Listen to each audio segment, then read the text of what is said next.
여러분 안녕하십니까? 시청자와 함께하는 YTN 시민데스크입니다. 앞으로 YTN 제보 시스템에서 인공지능이 크게 활약할 전망입니다. 시청자들이 보내주신 제보, 그 방대한 데이터를 바탕으로 인공지능이 앞으로 무엇이 이슈가 될지 예측해 신속한 보도를 돕는 건데요.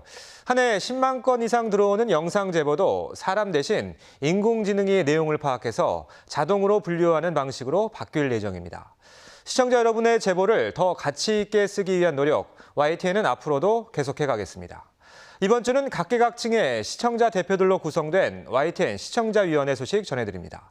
9월 시청자위원회 화면으로 만나보시죠. 지난 24일 YTN 본사 대회의실에 열린 9월 시청자위원회. 이번 회의에서는 지난달에 열린 조국 법무부 장관 인사청문회 관련 보도가 뜨거운 화두였습니다. 이와 함께 태풍 소식을 전하는 현장 중계, 아프리카 돼지열병 보도에 대한 조언도 이어졌는데요. 이번 달 시청자위원들은 YTN 보도를 어떻게 평가했을까요?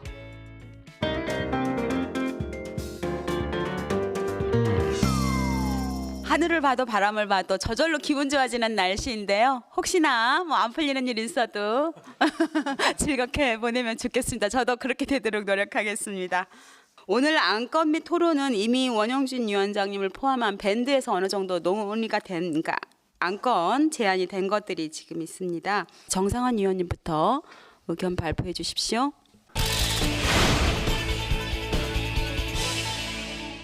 추석 풍경과 태풍 소식을 보도하는 YTN을 보며 역시 YTN의 강점은 실시간으로 전해지는 속보와 현장성에 있다는 것을 새삼 느꼈습니다.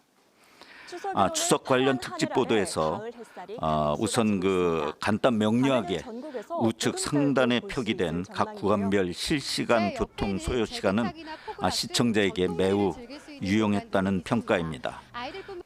아쉬움이 있다면 추석의 3시 풍속과 전통 문화를 소개해주고 화기애애한 가족의 모습이라든가 따뜻한 우리 이웃의 풍경, 소외된 사람들의 추석나기 등을 조금 더 많이 보도해 주었으면 훨씬 더 훈훈한 추석이 되었겠다라는 생각을 갖습니다. 또한 그 링링과 타파로 이어지는 연이은 태풍 보도도 YTN의 존재가 돋보였습니다. 시시각각 변하는 태풍의 진로뿐만 아니라 실시간 현장의 영상은 태풍에 대한 경각심을 갖는 데 충분하였습니다. 특히 많은 시청자분들의 제보 영상은 살아있는 화면 구성을 가능하게 하였고 실감토록 하였습니다.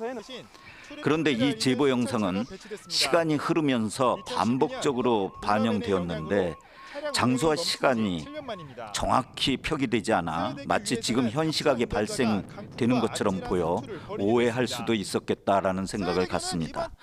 제보 영상의 장소와 시점을 명확히 알려주었으면 좋았겠다라는 생각을 갖습니다. 앞으로도 시청자분들로 하여금 자연재해뿐만 아니라 다양한 분야의 영상을 적극적으로 제보할 수 있도록 충분한 보상과 격려 등의 유인책을 마련했으면 좋겠다는 생각을 갖습니다. YTN은 그 공정성으로 인해서 자칫하다가는 내 편도 아니고 각 소위 얘기하는 요즘 그 우리 사회의 병폐가 되고 있지만은 각 진영에 따라서 비난과 비판이 교차하는 것 같습니다. 그럼에도 불구하고 어떤 그 지금 보도의 중심에 서 계시는 분들이 과거 어려운 시절에 인터뷰했던 바에 의하면 정권의 바람 속에서 자유롭고 시청자들에게서 인정받는 방송을 하고 싶다라는 멘트를 기사를 본 적이 있습니다. 오로지 그 진실과 진심을 담아서 공정한 것으로 보도를 해주셨으면 합니다. 또한 더불어서 이거는 제가 좀 느끼는 거긴 하지만 YTN의 관점은 무엇인가라는 생각을 좀 보도를 보면서 많이 갖습니다. 사실은 YTN 프로그램들이 보도 책임자라든가 어떤 그 보도의 중심 역할을 하시는 분들의 그런 관점을 반영하는 YTN의 시각을 반영하는 그런 멘트가 없어서 자칫하다가는 그냥 뉴스 도매상으로서 천편일률적으로 뉴스만 공급한다라는 느낌을 받습니다. YTN도 보도 책임자 혹은 보도 해설위원들이 YTN의 시각을 시청자들에게 적극적으로 좀 피력하는 것도 한 방법이겠다 하는 생각을 갖습니다.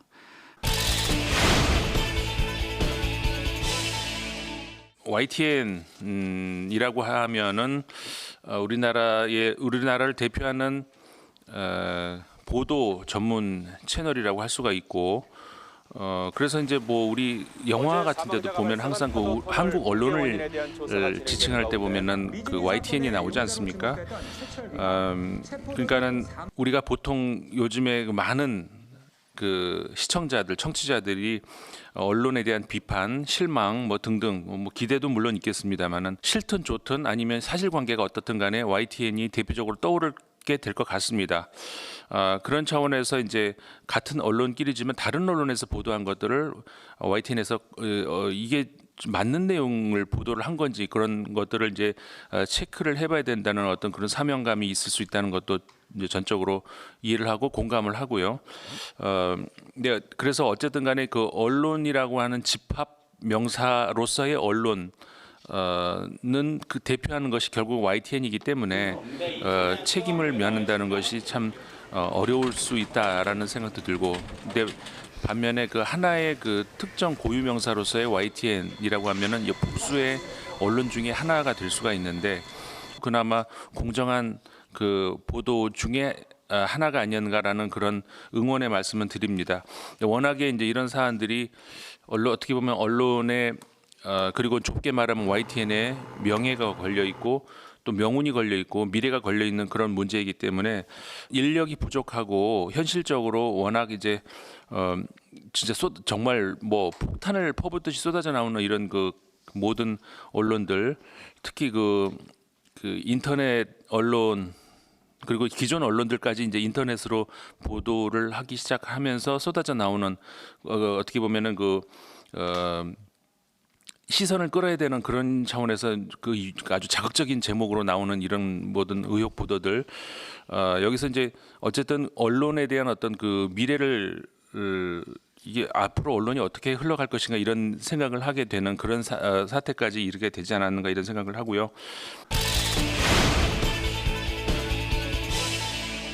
8월 1일부터 9월 9일까지 주요 방송사들 YTN 포함해서 그 저녁 종합 뉴스라고 할 수 있는 뉴스들 포함해서 대부분의 뉴스들의 단독 보도를 조사를 했는데 일부 매체 같은 경우에는 하루에 2-3건씩 단독 보도가 났습니다. 조국 장관과 관련해서만. 그래서 사실 이게 정상적인 경향이라고 보기는 어려울 것 같습니다. 그래서 이 때문에 검찰을 포함한 일방적인 주장, 취재원의 일방적인 주장을 무조건 단독을 달아서 보도하는 것 아니냐, 이런 문제가 최근에 우리 언론계에서 새로 화두가 됐다. 그래서 그 부분에 대해서 YTN도 스스로 검토해 볼 필요가 있겠다 싶습니다. YTN은 5건의 단독 보도 중에 1건만 검찰발 기사였고 4건은 특별히 취재원이 없는 자체 취재 결과의 보도였습니다. 그래서 전반적으로 보면 단독 보도의 과열 양상이나 취재원의 단독 보도 취재원의 치중 양상, 일방적 주장이라는 비판, 이런 부분에서 YTN은 그래도 어느 정도는 선망을 하지 않았나 이렇게 생각하고 있습니다. 다만 단독 보도 5건 중에 4건이 조국 장관의 당시 후보자의 자녀 관련 의혹이었습니다. 그리고 이 4건 중에는 잘 아시겠지만 사회적으로 논란이 됐던 공주대 제3저자 보도가 포함되어 있습니다. 이제 한 건만 검찰이 진행 중인 수사 상황에 대한 단독 보도였는데 9월 23일까지도 또 다른 의혹의 한 축인 사모펀드 관련 단독 보도는 없었습니다. 그래서 YTN이 너무 자녀와 관련된 부분에만 조국 후보를 검증하는 데 있어서 치중한 것 아닌가. 여기서 연장해서 생각해 보면은 자녀의 대입과 그와 관련된 어떤 검찰의 수사가 조국 장관의 검증이라는 측면에서 이렇게까지 할 일이었나. 이 부분에 있어서는 역시 YTN도 타사보다는 좀 덜했다고 해도 한 번쯤은 평가해 볼 만한 부분이 있지 않나 싶습니다. 그 공주대 제3저자 관련해서도 사실 뭐 오부냐 아니냐 말이 많지만은 제가 더 아쉬웠던 것은 YTN이 반론 보도를 하셨습니다.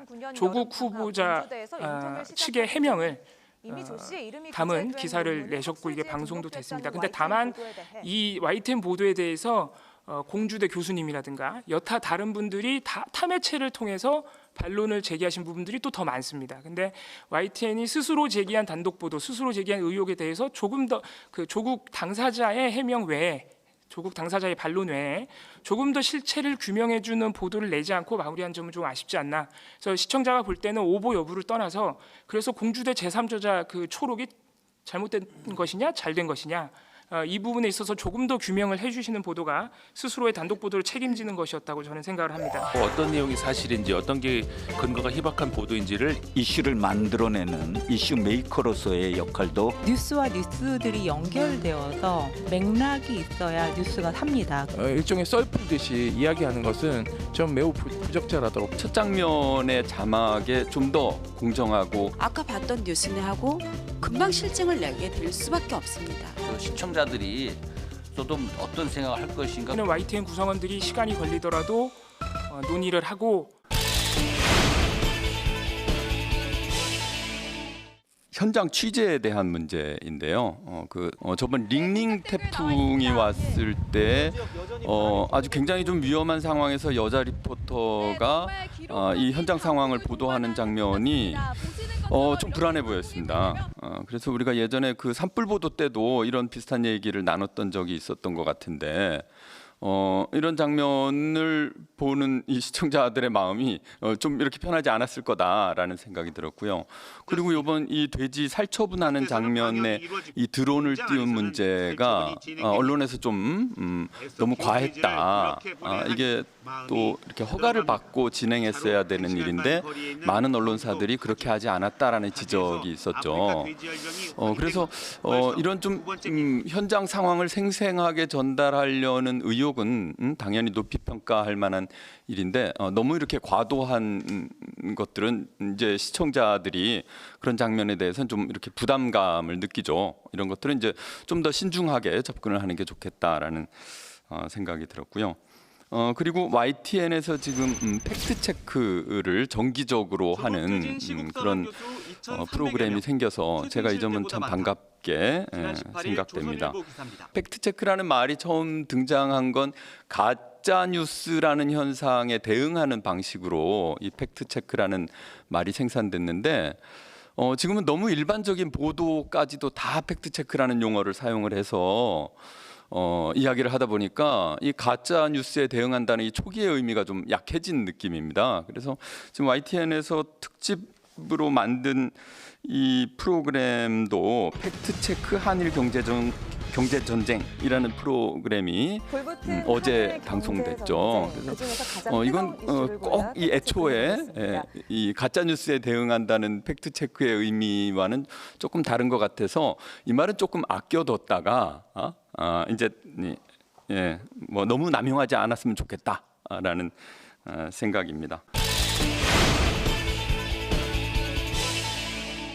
언론 보도에서 전문 용어로 어깨거리라는 용어를 쓴다고 하는데 어깨거리에 조국 장관의 사진을 비용한 비율이 다른 그 언론사보다는 YTN에서 가장 높은 84.6%다 이렇게 보도 분석한 자료가 있더라고요. 이런 것은 그 어떤 특정한 사람은 전혀 관련이 없는데 왜 그런 사람을 어깨거리에 사용할까라는 이런 것은 좀 시정돼야 되지 않을까 좀 생각이 들었어요. 그분들이 얘기하는 어떤 그런 아까 말씀하신 팩트도 사실 확인이 안 된 그런 얘기를 전부 이제 사실이냐 보도가 되니 전부 이게 참 완전 조국 정국으로 들쑤신 대한민국이 아니었나 이런 생각이 들고 특히 그 인사청문회 관련해서 혹시 뭐 개정된 필요가 있다. 2014년까지 9번이 개정되었는데 후보자로서는 뭔가 숨기고 싶은 실제적으로 후보자 흠집내기 등에 뭐 치중한다 그런 의견이 많이 있지 않습니까? 또 어떤 그 개인적인 도덕성이나 이런 것들은 비공개로 해야 된다. 뭐 이런 내용이 있는데 실제적으로 현재 인사청문회 법에도 그런 부분은 비공개로 할 수 있게 돼 있어요. 근데 그런 것을 오히려 언론 보도에서 좀 유도하고 그렇게 좀 제대로 갈 수 있도록 하는 그런 보도 자세가 좀 필요하지 않냐. 대량 넘어가지고 눈 감아주는 그런 행태가 좀 있지 않았나 이런 것은 좀 개정이 필요하다라는 말씀을 좀 드리고 싶습니다. 저는 YTN에 단독이라고 붙은 것을 이렇게 조금 찾아봤는데 그냥 어디서 나온 사실을 그대로 단독이라고 나오기보다는 단독을 한 것, 뭔가 단독의 어떤 소재를 다시 한번 사실 여부를 취재한다든가 아니면은 별도로 스스로 취재한 것을 가지고 의미가 있다고 만들었을 때 단독이라고 만드는 듯한 느낌을 받아서 YTN은 뭔가 내부에 좋은 기준이 있지 않는가. 또 우리 앞에서 말씀 많이 하셨는데 속보 경쟁 하에서 단독이 쏟아져 나오기도 하거든요. 그게 단순한 사실관계를 언급하는 경우도 되게 많아서 그런 경우에는 단독이란 타이틀보다는 단독이라고 할 때는 사실은 시청자는 어떻게 받아들이냐면 굉장히 중요한 특종이다 이렇게 받아들이는데 딱 들어가 보면 별 내용이 없는 경우가 상당히 많거든요. 그래서 앞에 딱지를 붙일 때 단독하고 속보 뭐 이렇게 좀 구별해가지고 YTN에 지향점을 보여주면 좋지 않을까라는 생각이 들었는데 우선 첫 번째는 단독 보도에 대한 회사의 어떤 가이드라든지 입장이 있는지 우선 첫째 궁금하고요. 그 단독을 붙이는 것은 말 그대로 YTN만 취재한 아이템에 대해서는 단독을 붙입니다. 근데 YTN만 취재했다라는 건 저희가 이제 취재할 만한 가치가 있기 때문에 취재를 한 것이고 그런 아이템을 YTN만 이제 다뤘을 때 단독을 붙이고요. 그리고 이제 모두 다 취재하고는 있지만 그 현장성이 뛰어나서 특별한 인터뷰가 있다든지 아니면 특별한 현장에 가서 특별하게 취재가 됐다든지 그래서 이제 반향이 커질 가능성이 큰 부분에 대해서는 단독을 붙입니다. 근데 말씀하셨던 대로 어떤 속보 경쟁에 붙을 때는 이런 단독이 되게 남발되는 경향이 많아요. 여러 가지 요소를 감안해서 붙이는데 그런 부분들에서 이제 유혹에 많이 빠지죠, 현장 기자들이. 근데 이제 그런 부분들에 빠지지 않도록 최대한 자제하고 있습니다.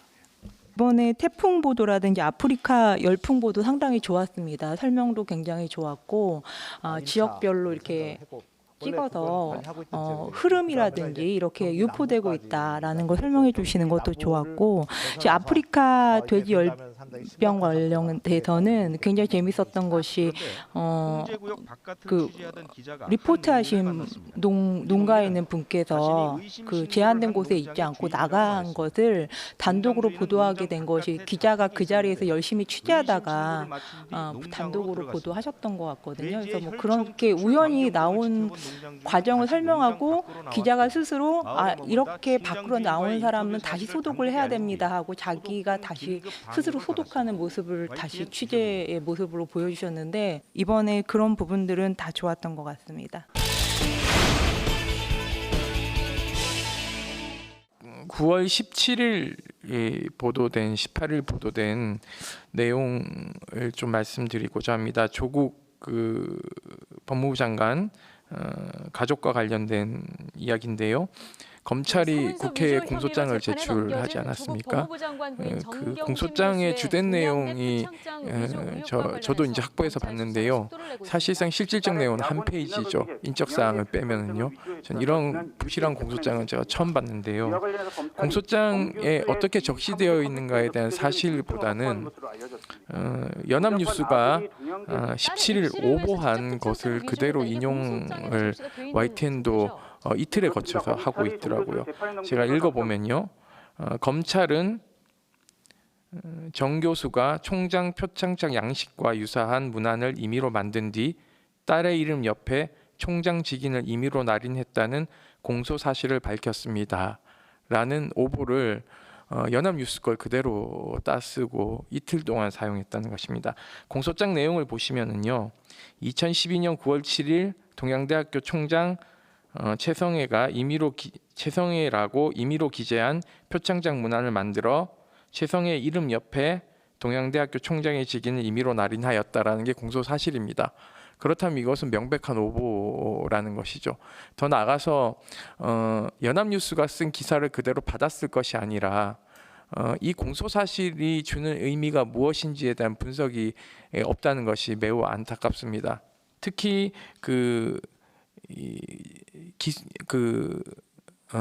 소환 없이 기소했기 때문에 이 기소에 무리한 점은 있는지 없는지에 대해서 다각도로 검토하는 것이 저는 더 타당하다고 보고 있습니다.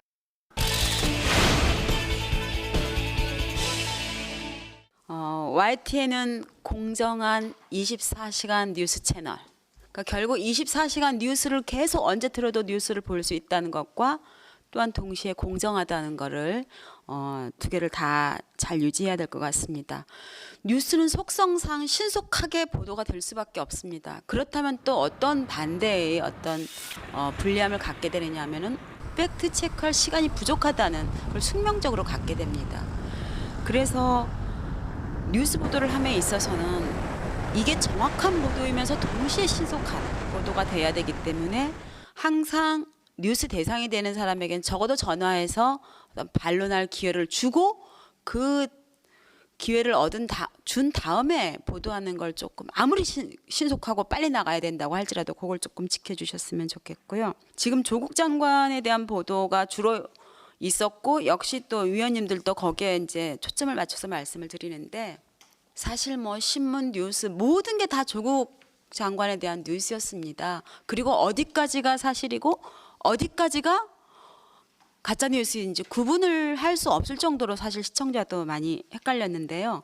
언론은 단순히 있던 사실을 국민들에게 보도하는 기능을 넘어서 이 사회가 나아갈 방향을 제시하고 이 사회가 무엇을 생각해야 되는지를 한번 이렇게 탁 머리를 치게 해주는 굉장히 중요한 역할을 한다고 생각합니다. 오늘 들으면서 상당 부분은 저도 같이 고민했던 부분이고 우리 식구들하고도 얘기했던 부분이고 또 어떤 부분은 또 새롭게 지적해 주신 부분도 있고 그래서 너무 고마운 시간이었다고 생각합니다. 우선 언론 역사의 중대 사건이 될 수밖에 없는 이번 조국 검증보도 사건과 검증보도와 관련해서는 꾸중해 주신 내용들 저희가 다 기록하고 그다음에 같이 고민하고 이 과정을 통해서 한 단계 업그레이드 시키지 않으면 다음에 똑같은 오류를 범할 수 있겠다는 그런 생각을 하는 부분이 많이 있습니다.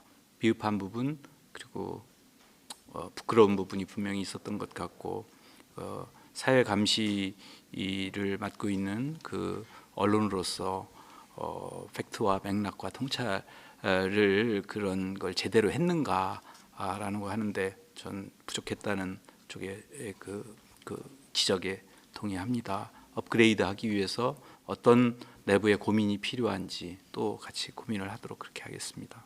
9월부터 10월 사이 우리 한국 날씨 중에 가장 좋은 날씨인데 재미있게 건강하게 지내시다가 10월 회의 때 다시 뵙겠습니다. 감사합니다. 고맙습니다.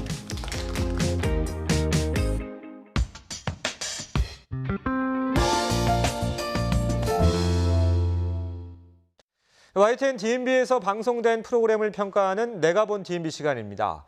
해마다 한국을 다시 찾는 입양인만 1000여 명에 가깝다고 하는데요.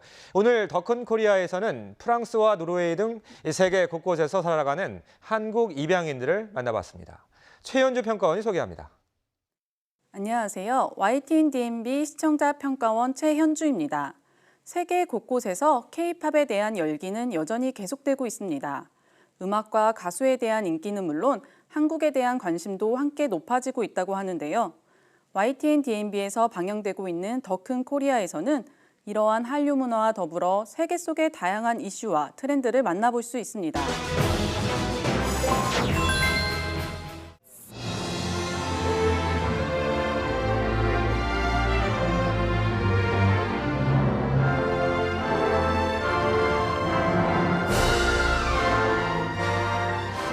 지난 시간에는 자신의 정체성, 즉 뿌리를 찾아 한국으로 돌아오는 해외 입양인들의 사연을 담았습니다. 해마다 다시 한국을 찾은 입양인은 1000여 명에 이른다고 합니다. 먼저 어릴 적 프랑스로 입양된 한국 이름 박현숙 씨가 41년 만에 한국의 가족들과 재회하는 현장을 보여줬습니다. 40여 년이라는 세월이 무색할 만큼 한국의 어머니와 자매들과 닮아있는 그녀의 모습에서 가족만의 특별한 정을 느낄 수 있었습니다. 반면 서로의 언어가 달라 자유롭게 이야기를 나눌 수 없는 모습은 안타까움을 자아냈습니다. 여기 다리, 조그만 다리. 이어진 이야기에서는 프랑스의 한글 학교에서 한국어를 가르치고 있는 소피 미에 씨를 만났습니다. 이곳에서 소피 미에 씨는 한글을 가르치는 선생님입니다. 긴 세월 속에서도 한국어를 잊지 않고 공부해왔다는 점에서 정체성을 지키기 위한 그녀의 노력이 전해지는 듯 했습니다. 한국이잖아요. 그래도 또 우리 어머니가 계속 한국어를 잃어버리면 안 된다고 했거든요. 이번 편에서 무엇보다 눈에 띄었던 점은 입양인 당사자뿐만 아니라 그들의 자녀들도 자신의 정체성 중 일부가 한국이라는 점을 인식하고 한국을 방문하고 싶어 한다는 점이었습니다. 그중에서도 노르웨이로 입양된 린 씨의 경우 한국의 보이그룹 방탄소년단의 열렬한 팬인 딸을 통해서 한국 문화를 접하고 있다고 합니다. K-팝이 우리나라에 대한 긍정적인 인식을 갖도록 하는 데에도 큰 역할을 해내고 있다는 것을 간접적으로나마 체험할 수 있었습니다. Western countries. So yeah, I started listening to it as well, and then we wanted to learn. 이번 더 큰 코리아는 다양한 사연을 가진 입양인들을 만나서 그들이 한국을 다시 찾는 이유와 고국에 대한 생각들을 엿볼 수 있어 입양인에 대한 시청자들의 이해를 넓힐 수 있는데 도움이 될 수 있는 부분이었습니다. My mom has recently taken a few DNA tests.